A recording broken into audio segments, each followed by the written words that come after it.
merci en tout cas pour cette invitation à venir partager vos réflexions collectives. Donc, je me présente, Laurent Fraisse, je suis sociologue, je suis chercheur associé au laboratoire interdisciplinaire pour la sociologie économique, un laboratoire qui est rattaché au CNAM à Paris. Et je travaille depuis maintenant un moment sur tout ce qui est les enjeux de vie associative, d'économie sociale et solidaire et de politique sociale, notamment pas mal travaillé sur les enjeux d'accueil des jeunes enfants ou d'aide aux personnes âgées. Et donc, écoutez, merci pour cette invitation à essayer de propositions que je vais vous faire, de remettre en perspective un peu un ensemble de changements et de crises auxquels on a à faire face tous ensemble. Alors, j'ai préparé, je ne sais pas si ça peut être utile, un diaporama que je peux peut-être un peu partager, qui structure mon intervention. Donc, je vais essayer de faire un partage d'écran. Il faudrait qu'en fait l'animateur active le partage d'écran pour, si vous souhaitez que… Je peux le faire aussi sans diaporama, hein, mais ça peut être… Normalement, je vous ai débloqué le partage. D'accord. Avant que vous commentiez, Laurent, est-ce qu'Audrey, tu peux redonner le cadre aussi pour les questions, comment on les pose, s'il te plaît? Oui, tout à fait. Alors surtout, si vous avez en cours d'intervention des remarques ou des questions à poser, n'hésitez pas à utiliser en effet l'espace écrit de discussion, voilà, qui est en bas de votre écran, discussion avec la petite bulle. Et puis, et comme ça, on pourra ramasser aussi des questions et les reposer à Laurent après son intervention. Donc, privilégiez peut-être vos questions à l'écrit si vous pouvez. Merci, merci Audrey. Donc, moi, j'ai un petit peu reformulé, évidemment, à ma manière, la proposition. Là, l'introduction parlait de crise. Effectivement, on vit une crise sanitaire, mais je pense que pour se projeter dans l'avenir, c'est un mot aussi un peu piégeant. Donc, j'ai intitulé mon intervention « Crise, mutation et transformation, quels enjeux pour les associations ?» Je n'ai pas la prétention forcément d'avoir vous proposer un panorama très synthétique, très original, mais plutôt de synthétiser sans doute des réflexions que vous avez pu entendre depuis maintenant un an, qui viennent interpeller des tendances ou des travaux antérieurs. Et donc, c'est un petit peu cette vision un peu prospective, sachant que je suis, comme tout le monde, à vivre une situation d'incertitude ou bien malin. Bien malin ceux qui savent comment l'avenir est écrit, vu les bouleversements que personne n'avait anticipés, que l'on vit au quotidien depuis maintenant près d'une année. Alors voilà le plan de mon intervention qui va se faire, vous voyez, en séquentage. Je vais revenir d'abord sur des questions de définition autour de ces trois notions que je vous propose, crise, mutation, transformation, pour pouvoir finalement reprendre et analyser ce que j'appelle les récits sur la crise sanitaire, où l'on peut entendre ici et là. Et puis ensuite, ma proposition, c'est de passer un peu la crise sanitaire comme un révélateur, accélérateur ou ouverture d'opportunités sur 5 dimensions qui peuvent peut-être nourrir vos réflexions. Donc moi, je précise, hein, je travaille sur les questions de vie associative, mais je ne suis pas forcément spécialiste des questions d'éducation populaire et de jeunesse. Donc, je vais plutôt vous dresser, à mon avis, des grands enjeux thématiques sur lesquels on peut penser les crises et les mutations. D'abord, une première dimension, un enjeu économique que j'ai appelé rupture ou continuité avec le néolibéralisme.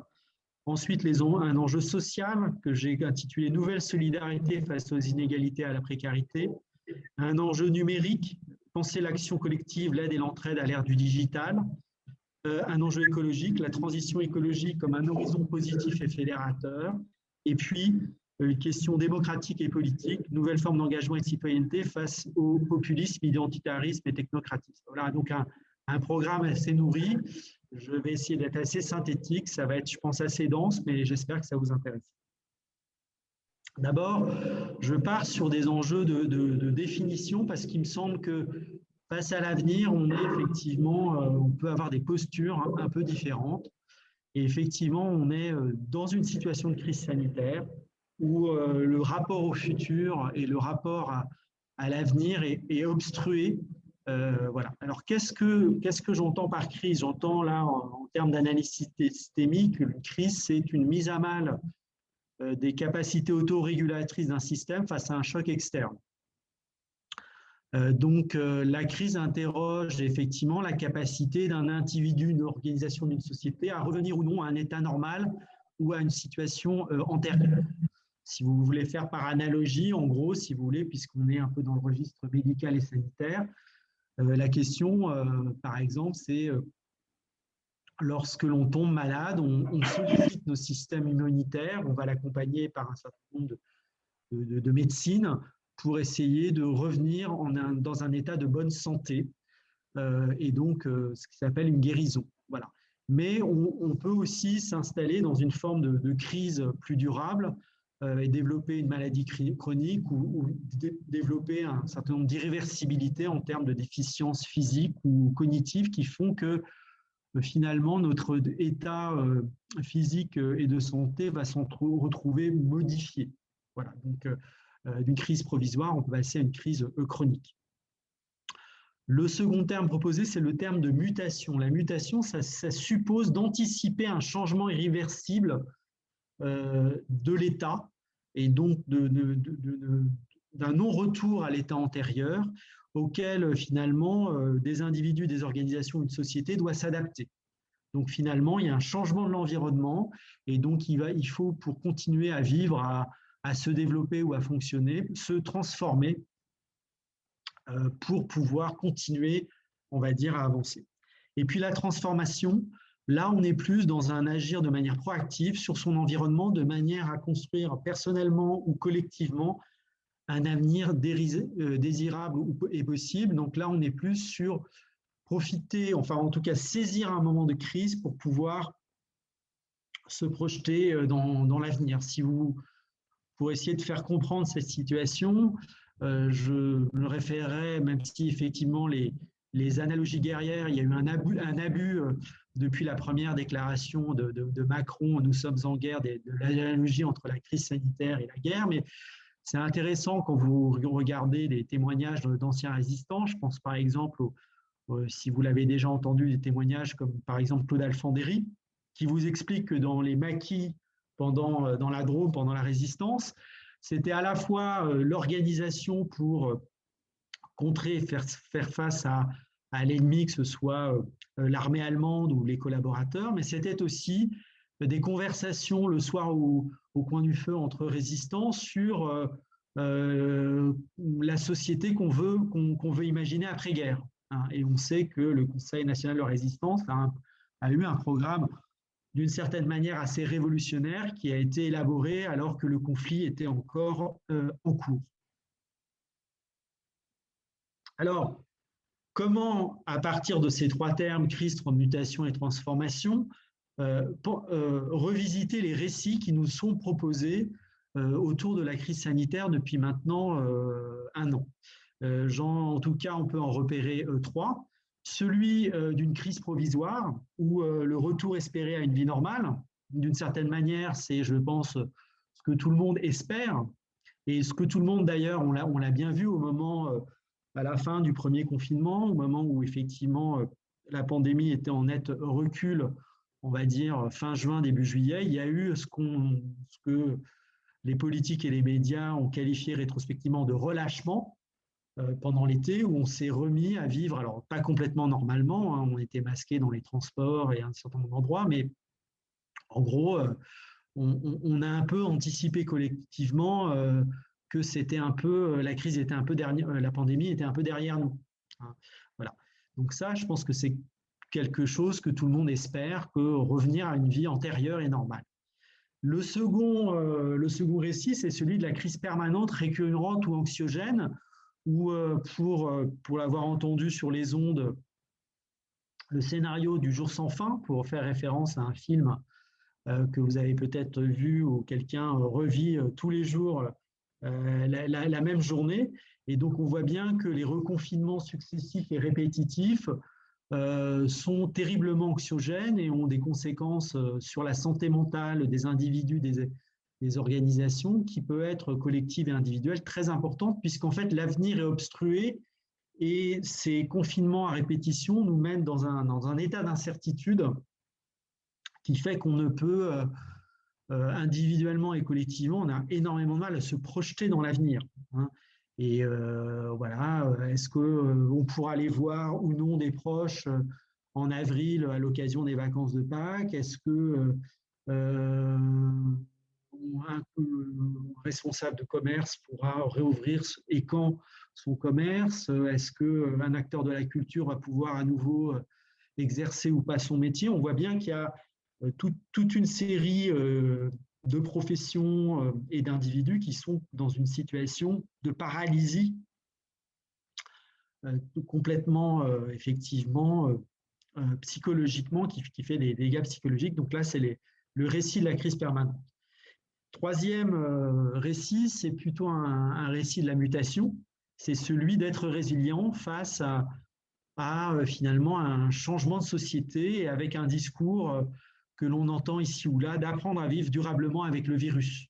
Hein, donc avec un discours disant, bon, certes, et on l'espère tous, les campagnes de vaccination vont permettre on va dire, de mettre fin à la pandémie, mais voilà, il y a des variants, il y a des mutations, et peut-être qu'à l'avenir, les changements de comportement induits par ce que l'on est en train de vivre, il va y avoir des changements durables. Peut-être que pendant les périodes hivernales, on va être amené à durablement porter des masques dans les transports en commun ou dans le train, peut-être que, et avoir un registre de barrières, peut-être que les mutations des variants, certains seront plus résistants à la vaccination et à l'immunité collective, et qu'on sera amené dans les années qui viennent à, de manière provisoire, reconfiner ou avoir ou à remettre en place les gestes barrières, et que finalement les comportements qu'on apprend collectivement deviendront finalement des transformations durables des comportements dans la vie quotidienne.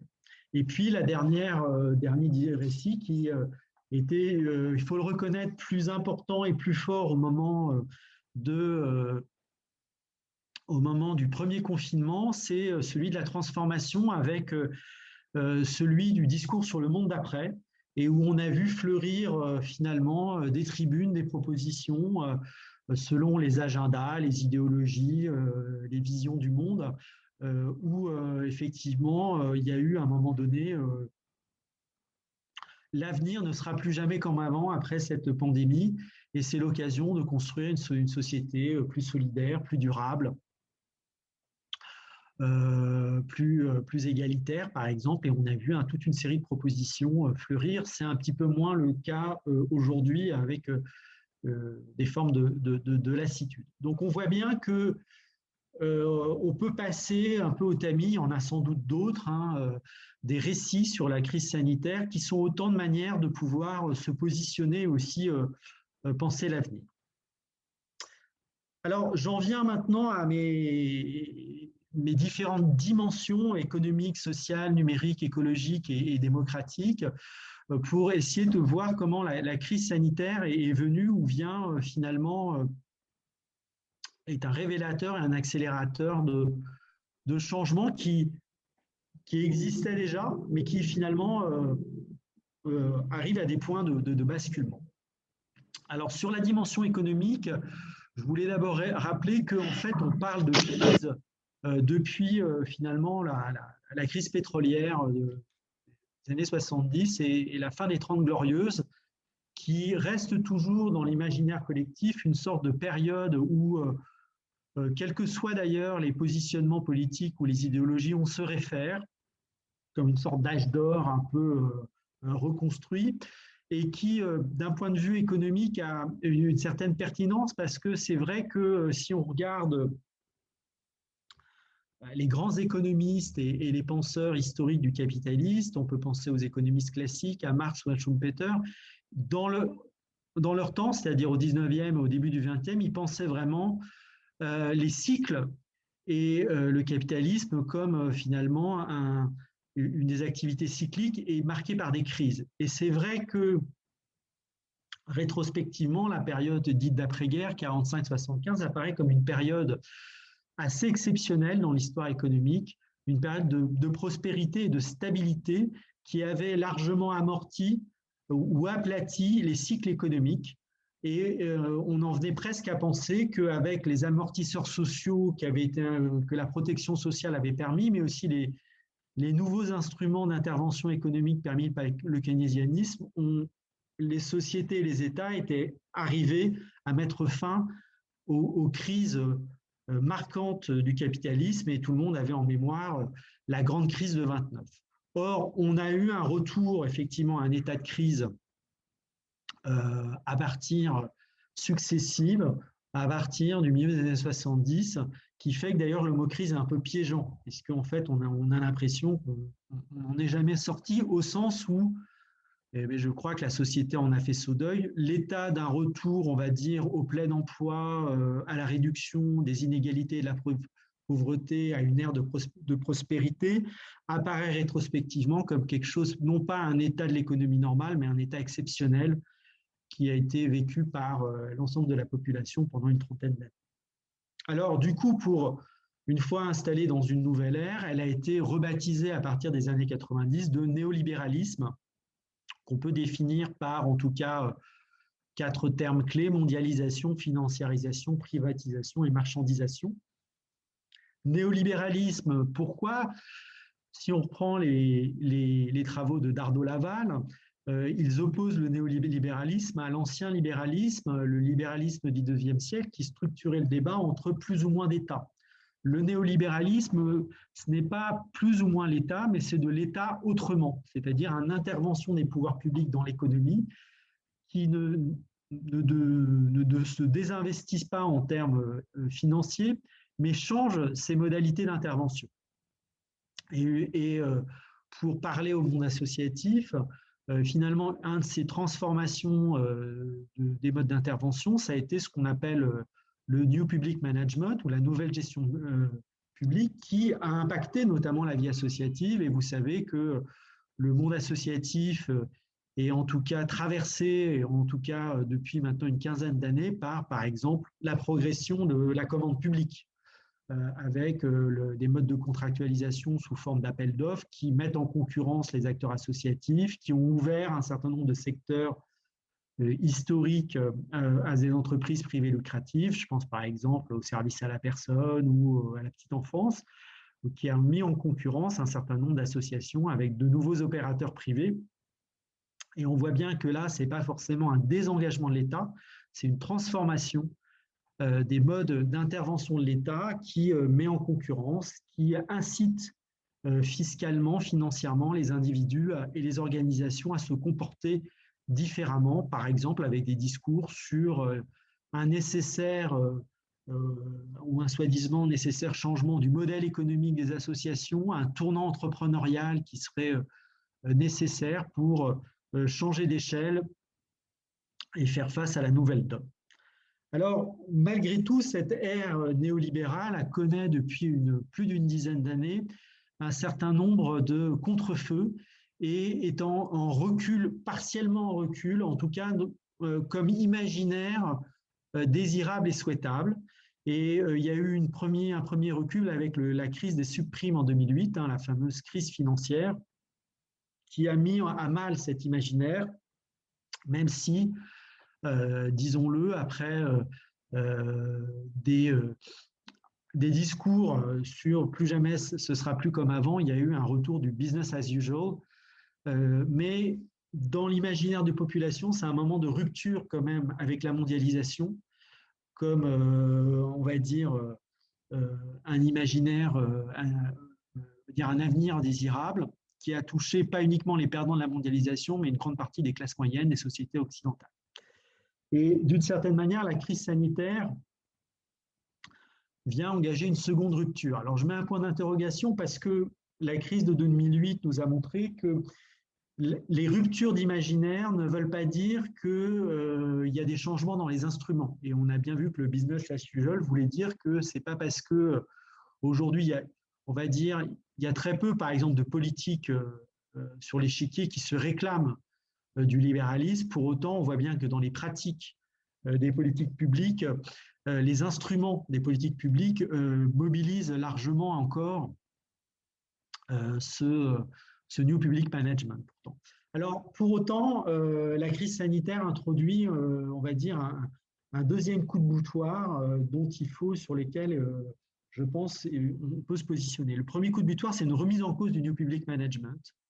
Et je pense que de ce point de vue-là, la crise hospitalière qui est mise à mal a fait ressurgir, ont mis à lumière toute une forme de critique, justement, d'un hôpital qui avait été pensé comme une entreprise, un centre de gestion avec ce fameux système de paiement à l'acte qui aujourd'hui, on l'a vu, n'a pas permis de rendre le système hospitalier résilient face à une crise comme la pandémie.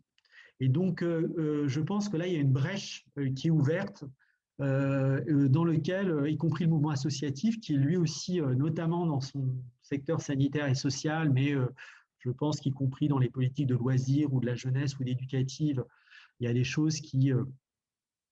la commande publique a aussi produit un certain nombre de dégâts. Et je pense qu'il y a une brèche sur laquelle le mouvement associatif peut réfléchir pour s'engouffrer dans un contre-discours sur les limites du New Public Management au regard ou à la lumière de la crise sanitaire. La deuxième rupture, c'est le « quoi qu'il en coûte ».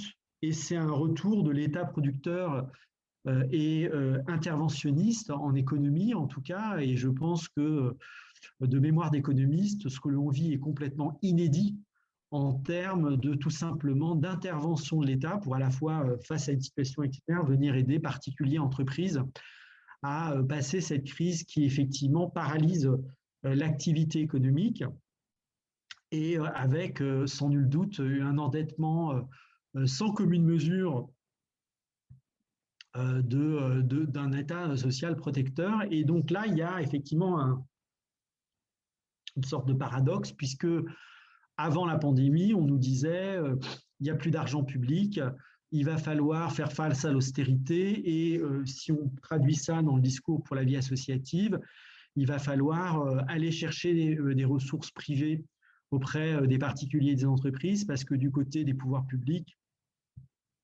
il va falloir se serrer la ceinture du côté des dépenses publiques. Donc là, du coup, on va dire le citoyen moyen qui n'est pas un économiste dit « mais hier on me disait que ce n'était pas possible et soudain ça le devient ».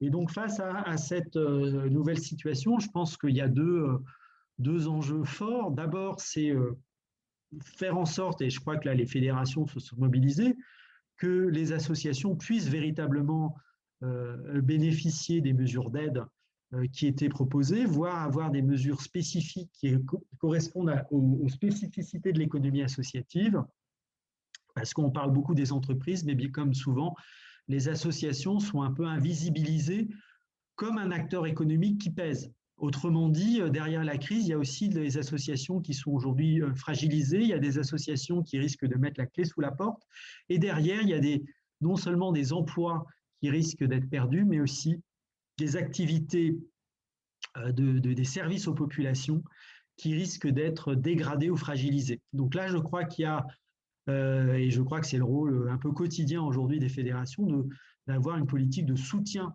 à la vie associative, parce que derrière, il y a des enjeux économiques qui sont importants. Et puis, il y a aussi la place des associations dans le plan de relance. Il y a un plan de relance et donc là aussi, je crois qu'il y a un positionnement à avoir, parce que le plan de relance, c'est ce qui, économiquement, va construire la société de demain. Donc, quelle est la place des associations dans le plan de relance? Et là encore, comment lui donner davantage de visibilité? Et effectivement, là, on en parle insuffisamment. Et puis, troisième dimension de la crise, accélérateur de la crise sanitaire, c'est une mondialisation contestée. Et donc, on voit bien que la dépendance de notre économie à la mondialisation pour se fournir, y compris en biens essentiels, a été mise à nu et accélérée une tendance qui existait déjà, ou en tout cas une volonté de relocaliser l'économie. Or, on sait que la vie associative, économiquement, c'est une économie de proximité où la localisation des activités dépend en fait d'une réponse à des besoins là où les gens vivent ou travaillent et non pas d'une implantation d'entreprises ou d'établissements au regard, on va dire, d'une mise en concurrence du coût du travail, de la fiscalité ou de l'étendue des marchés de tel ou tel pays. Donc, il y a des logiques d'implantation et de localisation des activités associatives qui sont différentes et qui participent de cette économie de proximité qui, me semble-t-il, est devenue aussi désirable avec la crise sanitaire. Alors, j'en viens maintenant au deuxième enjeu révélateur ou accélérateur, c'est l'enjeu social avec l'enjeu de nouvelles solidarités face aux inégalités, à la précarité. Donc là encore, je ne fais que répéter ce que l'on entend ici et là. La crise a accentué les fractures, les inégalités qui traversaient la société, notamment les inégalités sociales et la précarité des conditions de vie. Donc, il y a eu un creusement des revenus et des patrimoines, creusement des inégalités qui ne sont pas nouvelles. Là, je vous renvoie tout simplement aux travaux de Piketty qui montrent que depuis plus d'une vingtaine d'années, il y a un creusement des inégalités de façon variable dans les sociétés occidentales et que finalement, la pandémie n'a fait qu'accentuer. On sait que les classes moyennes et supérieures ont thésaurisé pendant la crise. Les encours bancaires ont augmenté là où des classes populaires et précaires ont plutôt vidé leur bas de laine, ont parfois vendu un certain nombre de biens personnels, voire ont eu recours à l'aide sociale ou alimentaire pour un certain nombre de populations. Donc le creusement des égalités a été très visible. Et puis, il y a eu aussi une précarisation des conditions de vie. Et je crois que, en tout cas, ce que ça met en lumière, c'est notamment la détresse et la précarisation, notamment d'une partie de la jeunesse, avec ce que l'on savait, c'est-à-dire une inversion générationnelle de la pauvreté, où les populations pauvres, jusqu'à, on va dire, la fin des années 80-90, c'était plutôt les personnes âgées, qui, en tout cas la génération qui n'avait pas pu pleinement bénéficier du régime des retraites et des minima sociaux, et puis avec le chômage structurel des jeunes et puis une précarisation et un allongement de la durée dans l'entrée dans la vie active, on s'aperçoit que effectivement la pauvreté aujourd'hui ronge une partie de la jeunesse qui ne peut bénéficier des minima sociaux et qui s'est trouvée là entravée dans l'accès à toute une série de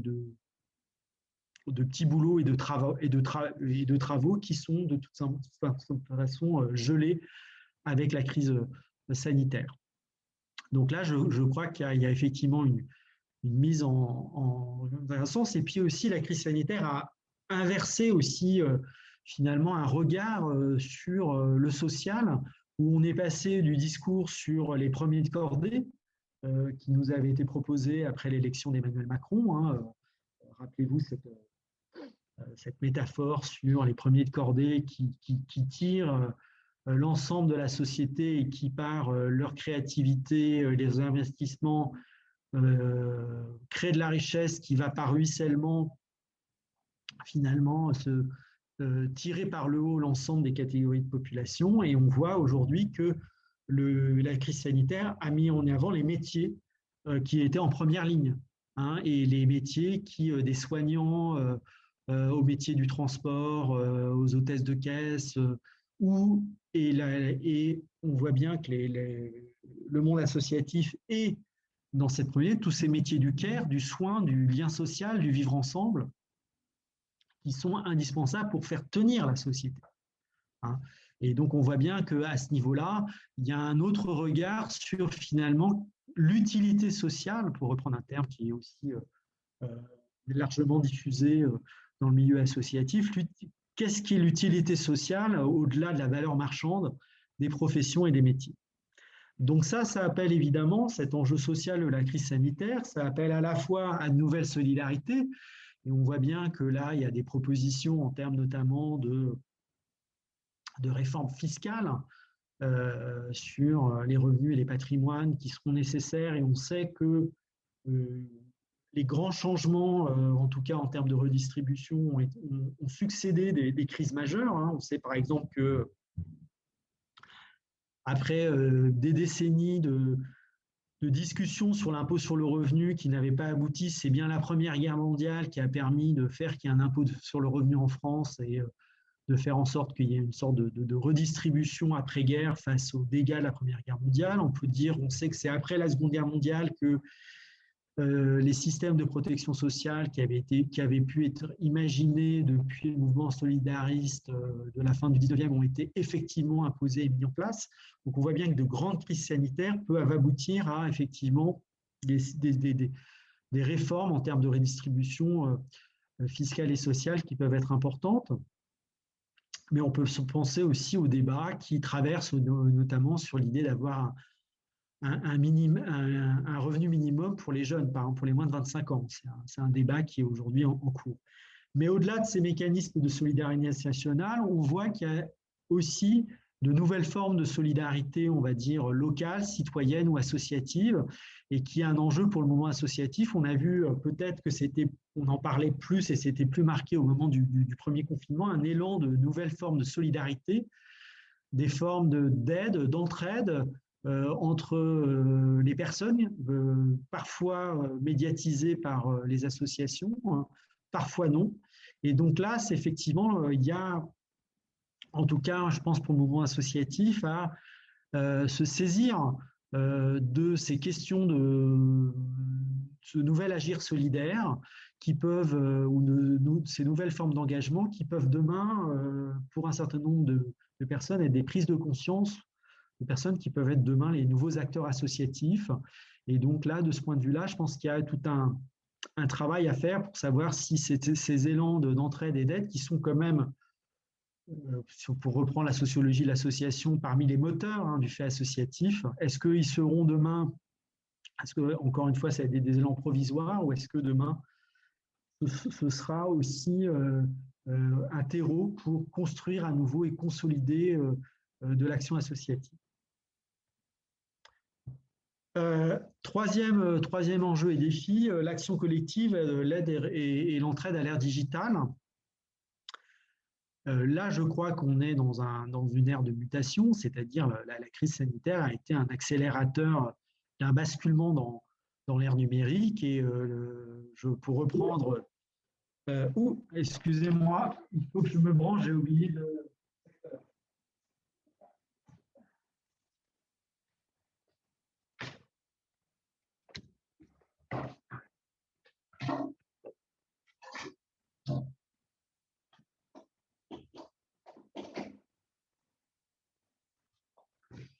Voilà, donc on voit bien qu'on devient, c'est révélateur ce petit incident encore plus dépendant de la technique pour des interventions et d'une certaine manière, on voit bien, y compris pour le monde associatif, comme pour beaucoup de professions, la crise sanitaire, ça a été un accélérateur de l'apprentissage collectif des outils numériques qui font que aujourd'hui, on tient une assemblée ou une réunion collective en distanciel et que de manière forcée, le télétravail, mais aussi les relations professionnelles militantes, on pourrait même ajouter personnelles, sont aujourd'hui largement médiatisées par les écrans. Du coup, là, je pense qu'on est dans quelque chose qui a en partie une irréversibilité au sens où on ne reviendra pas complètement comme avant au monde d'avant et qu'on aura sans doute, que ce soit en termes d'organisation du travail ou même d'animation de la vie collective, des formes hybrides de présentiel et de distanciel parce que, y compris moi je le vois dans mon travail, il y a un certain nombre aussi d'avancées. Je pense par exemple, moi quand je fais des séminaires dans mon labo, le distanciel permet d'être pas uniquement avec les membres du labo intéressés ou des acteurs locaux intéressés, mais de pouvoir aussi faire participer des chercheurs qui sont aux quatre coins de la France, voire à l'étranger. Pour autant, on voit bien que le distanciel n'est qu'un palliatif au présentiel. Et ça, c'est aussi un enseignement de la crise sanitaire. On sait, pour moi qui fait des enseignements et formations, mais je pense que vous êtes tous été confrontés à cette situation, on voit bien que les outils numériques ne peuvent pas se substituer et compenser le présentiel et sont une dégradation de la qualité, en tout cas, du service. Moi, je le mesure dans les enseignements que je peux faire en distanciel. On n'a pas encore trouvé, en termes d'interaction, la qualité que l'on a, par exemple, dans la transmission ou la co-construction de savoir du présentiel. Et de ce point de vue-là, je pense que ça peut être intéressant pour le milieu associatif parce que finalement, ce test grandeur nature du distanciel, finalement, ça permet de vérifier ce que les économistes et les sociologues de la sociologie des services avaient mis en évidence à travers cette distinction entre services standardisés et services relationnels. L'idée services standardisés, c'est des services qui peuvent être finalement, sur lesquels on peut faire des gains de productivité, notamment en numérisant ces services, en les codifiant numériquement à son service, alors qu'on sait que les services relationnels, c'est des services dont la qualité dépend de l'interaction et la coproduction du service entre professionnels et usagers, entre producteurs et consommateurs, et que des gains de productivité technique aboutissent généralement à une dégradation de la qualité du service. Or, les associations sont fortement présentes dans justement les services d'aide, de soins autrui, ou les services, on va dire, du lien, qui sont sur le lien social et qui supposent du présentiel. Donc, l'action collective, l'aide, l'entraide suppose du présentiel. Et donc, je pense que le défi pour le monde associatif, c'est comment penser l'apprentissage qui a été fait sur les outils du numérique pour les mettre au service de ce qui est, on va dire, le cœur finalement du lien associatif qui est autour du présentiel. Donc, comment penser la combinaison présentielle-distancielle dans l'action associative de manière future, et je pense qu'il faut penser effectivement cette mutation. Voilà. Et puis, on voit aussi de toute façon dans l'organisation du travail, mais ça vaut pour le monde associatif comme pour toutes les organisations du travail, que ce que les sociologues avaient déjà mis en évidence, c'est-à-dire que l'informalité dans les relations de travail sont vraiment essentielles pour à la fois le bien-être, comme d'ailleurs l'efficacité au travail, et tous ces temps autour de la pause café, du déjeuner, d'échanges dans les bureaux.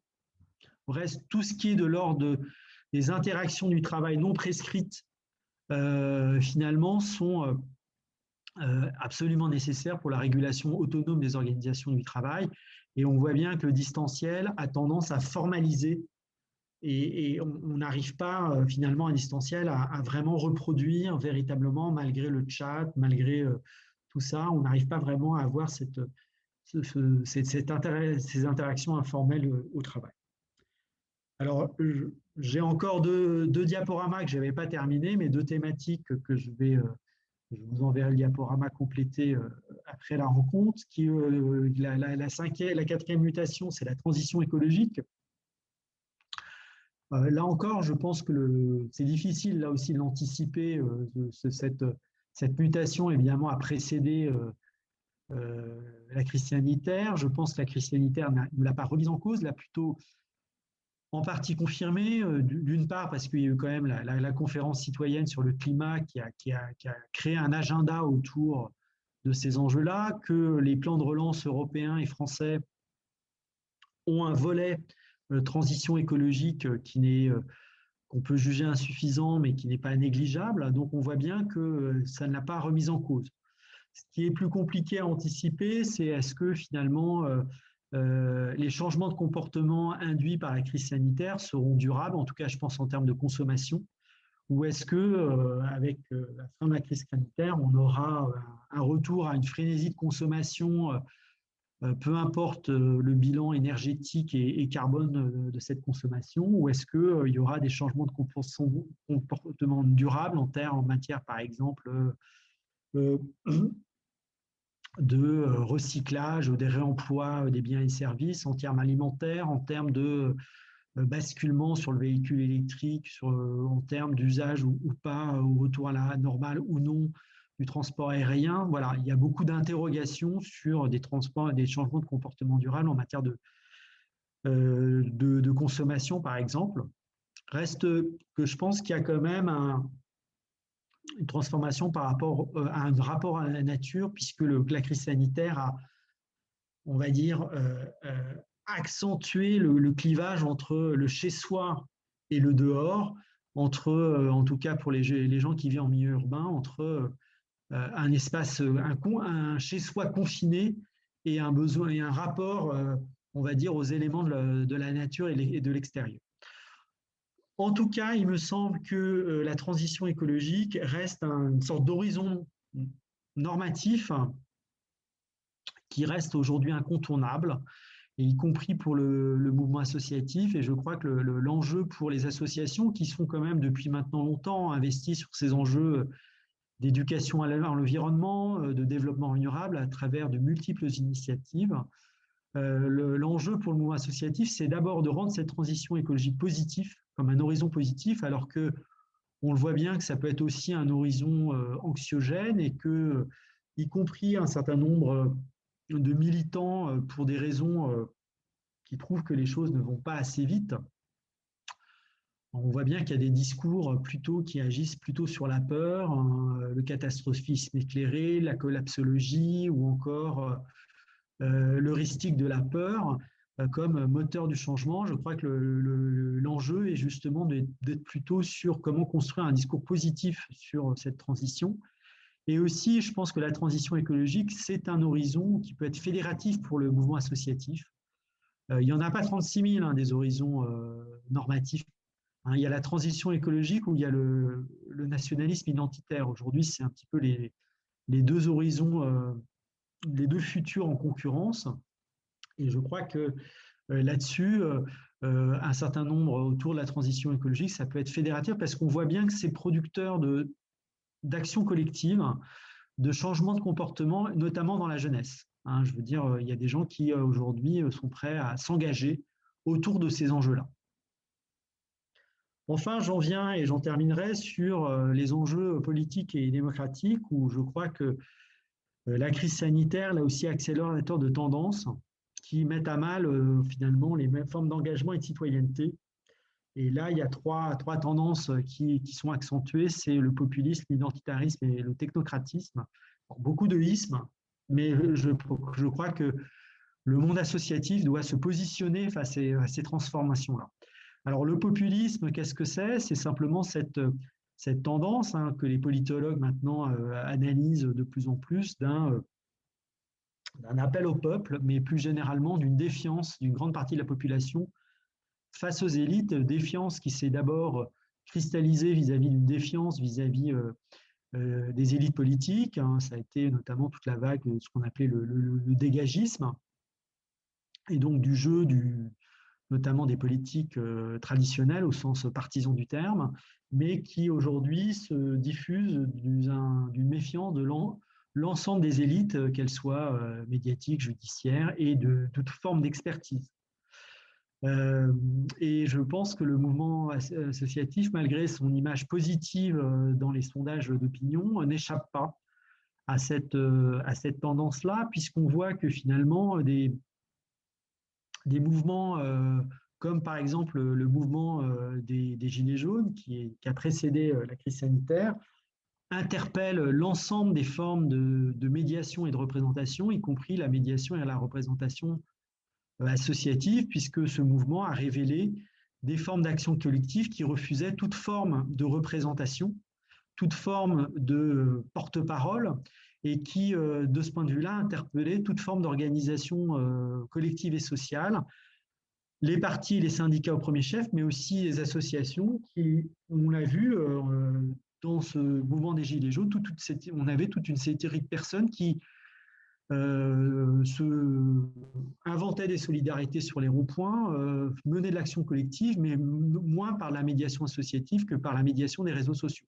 Et donc interpellent d'une certaine façon toute forme d'organisation collective de l'action citoyenne. Et puis, Populisme interpelle aussi les associations, puisque les formes politiques que prend ce populisme, si on se réfère à Trump ou Bolsonaro, pour prendre des grandes démocraties aujourd'hui, c'est finalement autour d'une personnalité charismatique, hein, un homme ou une femme providentielle, c'est d'ailleurs plutôt des hommes que des femmes qui viennent catalyser ce rejet des élites ou cette défaillance des élites et cet appel au peuple, et avec une conception finalement de la démocratie qui est une conception où seul contre finalement l'expression populaire et la souveraineté populaire à travers l'élection ou des référendums. Et donc toute forme de corps intermédiaire et de médiation est contestée dans cette souveraineté populaire absolue, et on voit bien que dans ce qu'ont certains politistes appellent les démocraties libérales ou les démocratures, où seule l'élection est légitime en fait la démocratie, on voit bien que toute forme de contre-pouvoir, que ce soit la justice, les médias, mais aussi les associations, sont remises en cause. Et on voit aujourd'hui qu'il y a des formes, il suffit de sortir un peu de l'hexagone ou de voir un petit peu des collectivités locales qui ont pu faire l'objet d'alternance auprès d'une droite conservatrice ou extrême, des remises en cause d'associations qui sont vues soit comme des organisations partisanes, soit comme des représentants de minorités actives qui ne sont absolument pas représentatives de la majorité, soit encore de gens qui ne sont pas légitimes parce que défendant des thèmes politiques de minorité, défendent par exemple les migrants, défendent par exemple l'égalité femmes-hommes, défendent par exemple la solidarité internationale ou les enjeux écologiques. Donc le populisme interpelle les associations. Ce qui interpelle aussi les associations, c'est les identitarismes. Là, je vous renvoie au dernier bouquin de Philippe Corcuff sur le grand confusionnisme, qui met dos à dos à la fois la montée depuis une quinzaine d'années de ce qu'on appelle l'identité nationale, donc un nouveau discours, on va dire, de défense d'une civilisation française qui serait menacée et auquel qui peut récupérer d'ailleurs un certain discours républicain face à un certain nombre d'identitarisme minoritaire. Et là, je vous renvoie tous les débats, par exemple, sur le racialisme, par exemple. Mais en tout cas, le discours identitaire, quel qu'il soit, il renvoie finalement les individus à une seule forme d'identité avec une construction d'un eux et un nous qui ne permet pas un vivre en commun et un vivre collectif. Et là, je crois que ça interpelle aussi les associations parce qu'on voit comment finalement, depuis la lutte contre le terrorisme jusqu'à présent, on est dans des états à la crise sanitaire, des états d'exception permanents qui rognent aussi sur un certain nombre de droits fondamentaux et de libertés fondamentales. Et on voit comment la récente loi sur le séparatisme a aussi percuté la question de la liberté associative, la question du droit d'association et la question y compris de critiquer la légalité, de critiquer un État fût-il républicain, et donc pose la question de mode d'action associatif plus contestataire. Par exemple, est-ce que la désobéissance civile est une action légitime pour un certain nombre d'associations qui veulent à un moment donné faire valoir ou dénoncer des enjeux d'intérêt général? Enfin, le dernier élément, c'est le technocratisme, et la crise sanitaire a remis évidemment en évidence la verticalité du pouvoir et le décisionnisme et le technocratisme de l'État centralisé français. Hein. On sait que, pour caricaturer, c'est on va dire je ne sais plus comment ça s'appelle, le comité de défense sanitaire et puis Emmanuel Macron qui joue un rôle clé dans les mesures qui affectent la vie quotidienne et une difficulté récurrente à travailler en coopération ou en co-construction avec les collectivités territoriales et aussi avec les représentations de la société civile pour gérer cette crise sanitaire. On voit combien, par rapport y compris à d'autres pays, c'est difficile d'avoir quelque chose où effectivement on partage la décision, les décisions collectives qui nous affectent, plutôt qu'on la centralise à partir. Voilà. Et donc effectivement, ça interpelle les associations qui, effectivement, comme acteurs de l'intérêt général, sont plutôt de demandeurs de processus de co-construction des politiques publiques plutôt que d'en subir les conséquences. Et donc je crois que là, pour les associations, il y a un visage politique où il faut effectivement reconstruire des formes d'intermédiation collective. Je crois que la société a aujourd'hui, avec la société, besoin de formes d'engagement citoyen et d'action collective qui reconstruisent des intermédiations qui sont nécessaires au vivre ensemble et à la vie démocratique. Parce que on voit bien ici, et j'en terminerai là-dessus, que on ne peut pas se contenter d'une démocratie de réseaux sociaux qui, on le voit bien, génère plutôt du conspirationnisme, hein, et qu'on a besoin de réinventer une forme d'éducation populaire à l'ère du digital qui construise de la citoyenneté et une éducation, on va dire, citoyenne, une éducation populaire qui permettent effectivement de renouer avec des engagements collectifs. Et donc, c'est un relien qui invente une démocratie collective à la fois qui ne soit pas uniquement dépendant des réseaux sociaux. Voilà. Je vous remercie de votre attention. Ça a été peut-être un peu plus long que prévu, mais je pense que sur ces différents enjeux, vous avez du pain sur la planche. Nous avons du pain sur la planche. Merci. Merci Laurent. Je reprends. Merci pour cette intervention. Non, en tout cas pour moi, elle n'était pas trop longue. Je vais peut-être te demander d'arrêter le partage d'écran pour que l'on puisse revenir. Voilà, merci beaucoup. Il y a eu des questions dans le fil de discussion sur le diaporama, comme le disait Audrey, et comme tu le disais, nous aurons accès à ce diaporama. Merci pour la richesse, la densité des apports. Voilà, et peut-être ces apports suscitent des réactions, des questions, des compléments de la part des membres de l'APM. Et donc, tout de suite, alors, j'ai des questions qui arrivent en plus dans le fil de discussion. Avant de prendre ces questions, ce qui me permet d'en avoir une au cas où il n'y a pas de prise de parole, mais peut-être des prises de parole directes. Je vous rappelle que vous avez dans la barre en bas de Zoom un petit onglet qui s'appelle Réaction, et dans cet onglet Réaction, vous pouvez lever la main. Donc, je vous invite à le faire si vous voulez réagir, questionner les propos de Laurent. Alors, Dominique, lèves-tu la main? Non. Non, non. Parce que certains ne trouvent pas forcément la main sur Zoom, ça dépend des… Donc, je vérifiais. Alors, je vais prendre dans le fil de discussion, Laurent, une question de Clément de l'IFAC. Quelle piste pour que le gouvernement porte ou trouve de l'intérêt à la création de nouveaux espaces ou de nouvelles modalités d'intermédiation collective? Alors là, j'interprète la question, Clément, mais n'hésite pas à prendre la parole pour la préciser.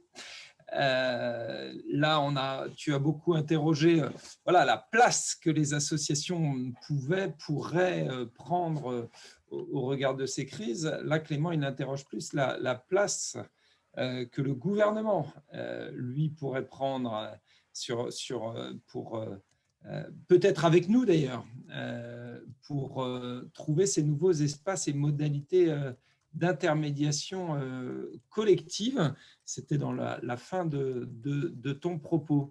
Et moi, j'ai envie d'inverser la question. Est-ce qu'aujourd'hui, nous avons encore un État en capacité de créer ces nouveaux espaces d'intermédiation collective?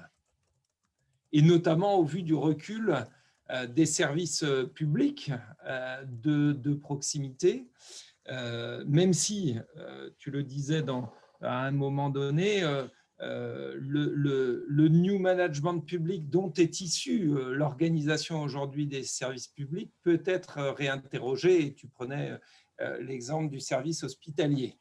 Voilà, donc question, piste. Alors, est-ce que Clément, je me vérifie, est-ce que j'ai mal compris ta question? Tu me fais un pouce en haut. Vas-y, je t'en prie. J'ai bien compris ma question. C'est vraiment l'intérêt que porte le gouvernement à ce type d'espace, à cette collaboration ou ces co-constructions qui sont un petit peu éloignées de nos quotidiens à l'heure actuelle.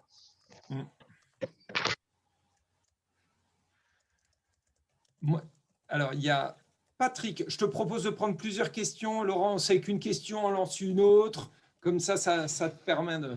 Patrick Chenet, on se présente, même si on est écrit dans le… Comme ça permet de voir d'où on parle. À toi, Patrick. Pour la Confédération des MIC de France. Merci pour l'intervention. Sur un point qui concernait en gros la question du numérique et sur les associations qui pourraient avoir la nécessité en gros d'apprendre à combiner présentiel et distanciel dans leurs actions. C'est en gros comment est-ce qu'on se nourrit de ce qu'on a appris durant cette crise pour modifier des pratiques. Mais est-ce qu'à contrario de ça, il n'y a pas un intérêt à penser l'action de nos associations? Je vais faire le rapprochement avec le rythme et d'une époque où on a le sentiment qu'il va souvent trop vite, comme étant justement des lieux alternatifs à ça, c'est-à-dire où on n'est pas forcé à être dans cette numérisation absolue de la vie, cette digitalisation, cette transformation du monde, et plutôt de se dire c'est justement là où on va pouvoir retrouver du lien véritable, entre guillemets, prendre le temps, ralentir un peu ensemble. Est-ce que ce n'est pas un élément aussi du rôle qu'on peut jouer? C'est-à-dire, est-ce qu'il faut se transformer, en gros, toujours avec cette crainte d'être dans les parallèles évoqués là, sur le new management public, mais en gros, se conformer à ce qui transforme l'entreprise aujourd'hui? Est-ce qu'au contraire, on n'a pas plutôt intérêt à offrir des alternatives?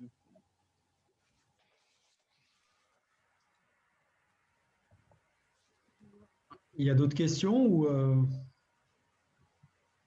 Ah, je n'arrive pas à ouvrir mon micro. Oui, il y a une autre question. Guy Préau.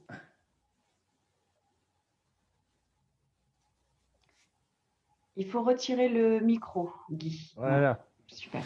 Bonjour, Guy Préau, je suis de l'association Planète Science.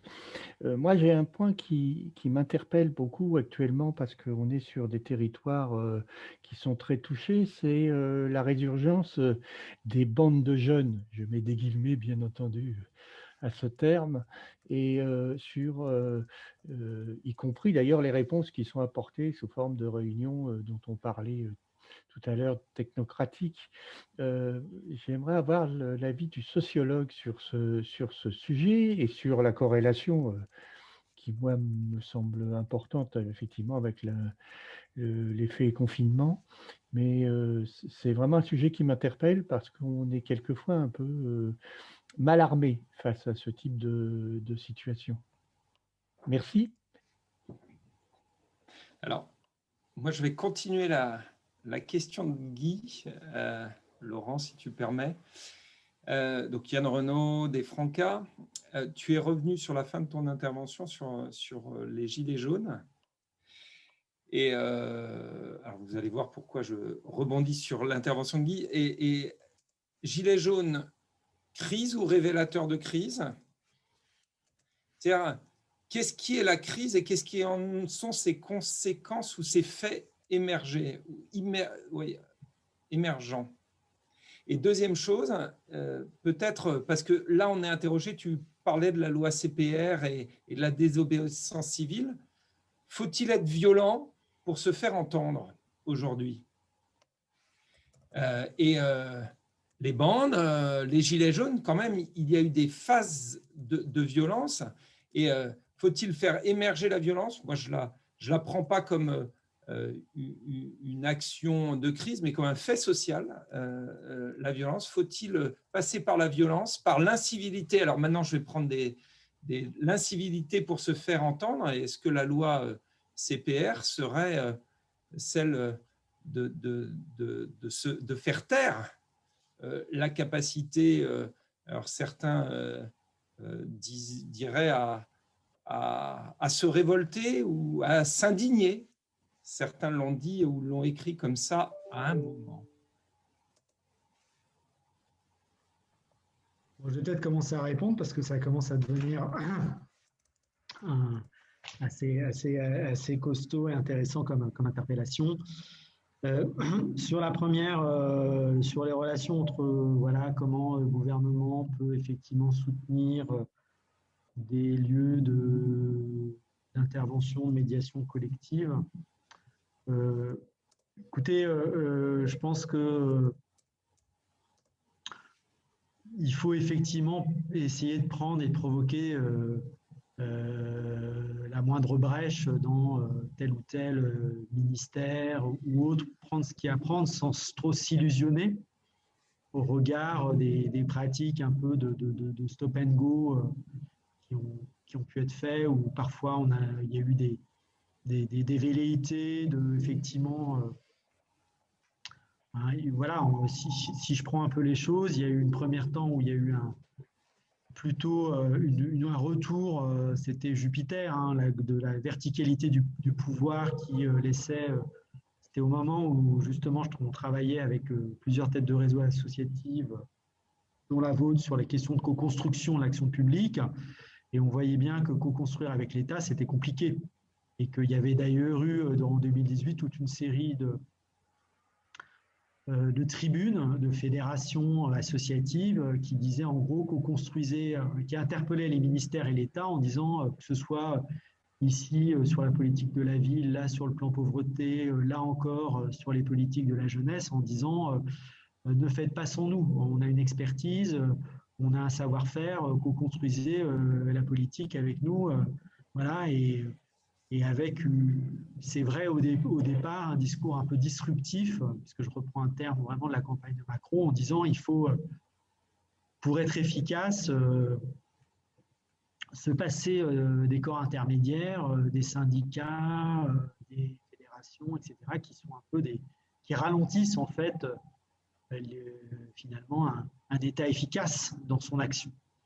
Et puis la crise des Gilets jaunes est passée par là, et donc il y a eu aussi, on voit bien mais de manière plus sectorielle que générale, des ouvertures, il faut à la fois travailler plus avec les territoires, avec les collectivités, avec les associations, et là on a pu voir, mais là aussi je pense qu'il faut traiter secteur par secteur des ouvertures, et puis on a eu à la fois à nouveau avec la crise sanitaire, une recentralisation. Vous voyez, donc on a une sorte de phénomène de stop and go qui fait que c'est très compliqué de pouvoir, voilà, la prévisibilité en termes et la stabilité en termes de relations, on va dire, État-association est quand même largement mise à mal.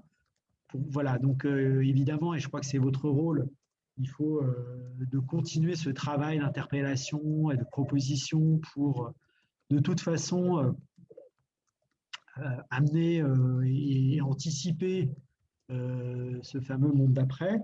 Mais c'est difficile, effectivement. Voilà. Mais je pense qu'il y a aussi, alors les pouvoirs publics, ce n'est pas uniquement l'État, c'est aussi les collectivités locales. Et il me semble, et ça, je crois qu'il y a un travail de repérage, un travail de valorisation de la part des fédérations sur, à mon sens, des exemples positifs de co-construction de solutions dans l'urgence liées à la crise sanitaire. Et il me semble que pour faire face l'amélioration, la prise en charge des plus fragiles ou de situations très urgentes, finalement, il y a aussi des pouvoirs publics qui se sont, puisqu'on est dans un état d'exception, qui se sont assis sur les règles classiques de la commande publique pour pouvoir, lorsque les relations avec les associations et l'écosystème local étaient favorables, construire des solutions intéressantes. Et donc, je pense qu'avoir des effets de retour en disant, bah, vous voyez, on n'a pas fait dans les procédures habituelles, on est revenu sur des partenariats, on est revenu sur du faire ensemble, et finalement, on a été efficace et on a pu innover, imaginer des choses. Est-ce qu'on ne peut pas avoir un retour d'expérience positive pour essayer de repenser les relations entre pouvoir public et associations? Et là, ça suppose quand même un travail de repérage et de valorisation d'un certain nombre d'initiatives où on voit qu'on peut faire autrement que le New Public Management dont j'ai parlé. La deuxième question, c'est sur le numérique. Et là-dessus, il me semble que ma réponse va être une réponse de Normand, oui et non. Moi, je pense que c'est effectivement très bien de penser des lieux alternatifs, des moments de la vie de déconnecter, hein, au sens de effectivement sortir des écrans, des moments du vivre ensemble sans écran. Et je pense que là, voilà, penser plutôt l'associatif sur un mode alternatif dans le vivre ensemble. Et je pense que là, je pense qu'il y a des initiatives, pas forcément d'ailleurs associatives, toujours il y a besoin de moments de respiration, de moments d'échange qui soient, hein, voilà. Et voilà, on sait bien qu'aujourd'hui, y compris faire respecter à table en famille, en disant, bah, quand on partage un repas de famille, il y a plus de smartphones, voilà, on consulte plus nos smartphones, c'est de l'ordre du vivre ensemble, et on voit combien à un moment donné c'est aujourd'hui nécessaire. Pour autant, si je pense qu'il faut explorer les voies de l'alternative, et donc moi je pense là-dessus, il faut soutenir ce type d'innovation. Je pense qu'on ne peut pas, et je pense que les associatifs ne peuvent pas échapper à l'ère digitale, mais pas uniquement dans un mimétisme entrepreneurial, mais c'est simplement que l'ère digitale, ce n'est pas uniquement le monde de l'entreprise, hein, ce n'est pas uniquement le télétravail, c'est simplement les réseaux sociaux. Hein. Ça rejoint la question d'après. Les bandes de jeunes, comment elles se réunissent aujourd'hui? Les gilets jaunes, comment ils se réunissent? Comment ils se sont réunis? Ils se sont réunis par les réseaux sociaux. Donc aujourd'hui, l'éducation populaire, elle doit passer par les réseaux sociaux. Hein. Et de ce point de vue-là, je pense que peut-être que la crise sanitaire a eu un effet de rattrapage pour peut-être, je ne veux pas être provocateur, mais certains conseils d'administration à ce vieillissant qui étaient réfractaires à l'usage des outils numériques. Je pense qu'aujourd'hui, voilà, je pense qu'il faut que les associations soient présentes sur les réseaux sociaux, parce que cette présence, sinon, de toute façon, toute une catégorie de la population qui, encore une fois, a déserté. Les témoignages de dire, par exemple, j'écoutais encore une émission à la radio sur les usages, voilà, il y a toute une partie de la jeunesse, je veux dire, le rendez-vous du 20h devant la télé, c'est fini. Hein, on regarde le journal de 20h devant la télé, lire les journaux papier pour toute une série de la population, c'est terminé. Et donc, les gens s'informent par les réseaux sociaux, pour le meilleur et pour le pire. Donc, je pense qu'on ne peut pas ne pas agir sur ce terrain-là. Le comment faire, je crois, je n'ai pas les réponses là-dessus, mais le dire finalement, on est uniquement une alternative à des espaces, ce n'est pas possible en termes de responsabilité, par exemple, quand on s'occupe de la jeunesse. En tout cas, les jeunes, ils sont sur les réseaux sociaux. Voilà. Donc, je pense qu'il faut agir avec et agir en alternative. Sur les bandes de jeunes, bon là, sans doute vous touchez juste, mais j'ai un peu de dire, voilà, de dire des bêtises ou des banalités parce que je ne suis pas sociologue de la jeunesse. Donc voilà, je ne veux pas, j'ai pas réponse à tout. Mais ce que je pense dans le prolongement, c'est qu'effectivement, les les formes de désintermédiation de la société, voilà, conduisent effectivement à des formes d'identitarisme ou de renfermement sur voilà, ce que les sociologues ont appelé les tribus. Et les tribus se renforment à l'ère du numérique et sont renforcées par les fonctions algorithmiques, puisque vous savez que si on est dans la bulle numérique, finalement, on est finalement orienté dans cet espace-là par les algorithmes qui nous font, qui trient les informations et nous font rencontrer des gens qui nous ressemblent. Hein. Et donc, c'est pas une ouverture à l'altérité. Et donc, du coup, ça peut conduire effectivement à des phénomènes, effectivement, de bandes qui conduisent effectivement à construire des eux contre nous, renforcer les identitarismes qui peuvent pousser à la violence. Voilà. Voilà. C'est banal ce que je dis, mais je pense qu'effectivement, voilà. Et puis après, il y a effectivement, là, on manque de recul hein, sur ces. Moi, je me méfie aussi. Là, il y a tout un discours sur la montée de la violence chez les jeunes, etc. Moi, je n'en sais. Effectivement, j'ai été choqué. Hein, mais on voit bien aussi que l'ère du numérique, c'est aussi l'ère de montrer des faits divers qui sont répétitifs, mais qui deviennent, avec les chaînes d'information et les réseaux sociaux, prennent une ampleur, on va dire, médiatique. Voilà, est-ce qu'il n'y avait pas aussi par le passé des violences fortes hein, qui existaient, mais qui n'avaient pas cet écho médiatique par les réseaux sociaux qui fait qu'on va avoir en boucle des images qui, pendant toute une journée, vont tourner et qui vont amplifier des phénomènes sociaux. Donc voilà, donc là, n'en étant pas un sociologue de la jeunesse, il faut en fait mettre en perspective les violences, je pense, au regard effectivement d'un changement de prisme. Voilà. Après, qu'il y ait des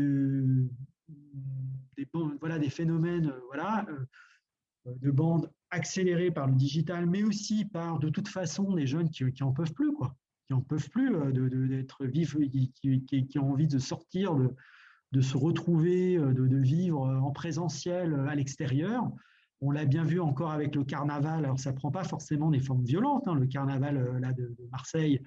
Les jeunes, voilà, les technoparades, voilà, vous parlez de la forme violente, mais on voit bien qu'il y a une envie de se retrouver en collectif aujourd'hui, que ça prenne des formes violentes, sanitairement, voilà, et effectivement, cette envie-là, elle se manifeste, d'autant plus qu'on sait que les jeunes sont moins sujets à des formes de graves de la pandémie, quoi. Et il y a des gens qui disent, laissez-nous vivre, on est déjà un peu les perdants. On est déjà aussi les perdants d'une société qui nous précarise, etc., etc. On veut pouvoir pas gâcher notre jeunesse, quoi. Donc il y a ça qui joue aussi, voilà. Mais bon, je vous fais un peu une réponse un peu banale, hein, mais je n'ai pas les réponses. Et puis sur les gilets jaunes, crise révélateur, oui. Et puis la question de la violence. Écoutez, moi, me semble-t-il, l'interpellation des Gilets jaunes, je l'ai déjà dit, c'est est-ce que les associations ne sont pas passées auprès de toute une catégorie de la population qui n'étaient pas membres de leurs associations, auprès desquelles elles n'intervenaient pas, enfin, toute une partie de cette population qui s'est révélée dans l'action collective au moment des Gilets jaunes. Enfin, c'est une interrogation et une interpellation pour tous les corps intermédiaires. Donc ça, c'est un premier constat de départ. Après, sur les formes que ça doit prendre, la question que ça pose, à mon avis, aux associations, c'est la capacité de produire une action collective positive et entraînante. Et je pense que si il y a eu les Gilets jaunes, c'est qu'il y a toute une série de populations qui ne trouvent pas d'issue aujourd'hui, qui ont un avenir bouché. Et qui, à un moment donné, et donc du coup, c'est la responsabilité des associations, c'est comment toucher ces gens-là, comment leur proposer une action collective positive dans laquelle elles peuvent s'engager, et y compris une action collective contestataire. Et donc c'est là où moi je différencie un répertoire d'action collective contestataire d'un répertoire d'action collective violent. la contestation, hein, y compris dans la désobéissance civile, ce n'est pas forcément un répertoire d'actions collectives qui relève d'incivilités. Alors après, on peut débattre de qu'est-ce que ça veut dire les incivilités, ou qui est forcément violent ou excluant. Voilà. Donc je pense qu'on peut faire, et bon, il y a une longue tradition de l'action contestataire non violente, hein, de Gandhi à Martin Luther King, pour prendre des grandes figures qui ont mobilisé, voilà.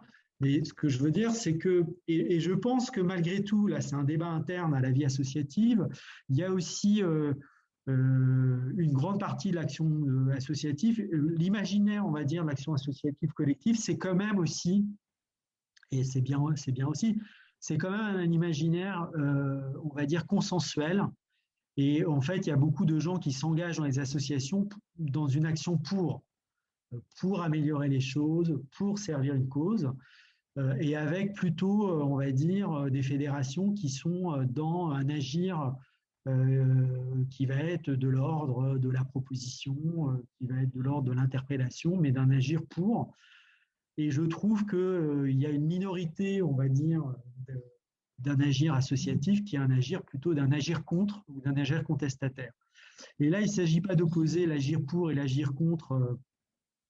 Il s'agit de savoir, à un moment donné, en d'une situation historique donnée, quel est le bon registre d'action. Et parfois, il faut savoir aussi avoir une action contestataire. Et je pense que les associations prises collectivement, je ne prends pas à télé, ont du mal à construire aussi un agir contestataire positif. Voilà. Et je pense qu'il y a besoin aussi parfois, parce que les associations, moi je suis frappé, les associations de prix 5 ans se prennent des coups très très forts, hein, des suppressions de subventions, on rogne sur les libertés associatives, etc. Et face à ça, je trouve que la capacité de réaction collective, je parle en interfédéral, est relativement faible.